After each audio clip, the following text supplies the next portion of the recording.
আসসালামু আলাইকুম এভরিওয়ান। তৃতীয়বারের মতো আমাদের এই নতুন খামারে কোয়েল পাখির বাচ্চা চলে যাচ্ছে। প্রথম ব্যাচে আমরা দিয়েছিলাম 300 বাচ্চা, সেখান থেকে তাদের ভুলবশত প্রায় 150-র মতো বাচ্চা মারা যায়। তবুও সেখান থেকে আমরা লাভ কিন্তু বের করে দিয়েছিলাম।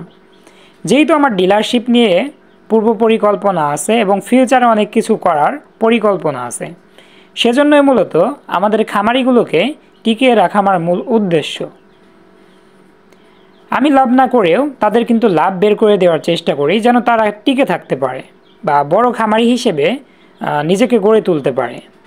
সেই পরিকল্পনাই কিন্তু বাস্তবায়ন করার চেষ্টায় আছি। ইনশাল্লাহ একদিন পরিকল্পনাটা বাস্তবায়ন করতে পারবো। প্রথমবার 300 বাচ্চা দিয়েছিলাম, সেকেন্ড টাইম 500 বাচ্চা দিয়েছিলাম, এবার কিন্তু 700।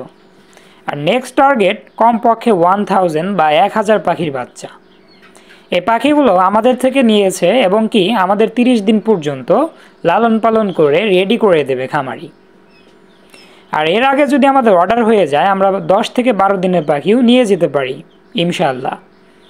আমরা সবসময় চেষ্টা করি আমাদের খামারি যেন টিকে থাকতে পারে। এখানে যদিও একটা বাল্ব আপাতত দেওয়া হয়েছে, আরও 2টা বাল্ব হচ্ছে দোকান থেকে চলে আসবে খুব দ্রুত।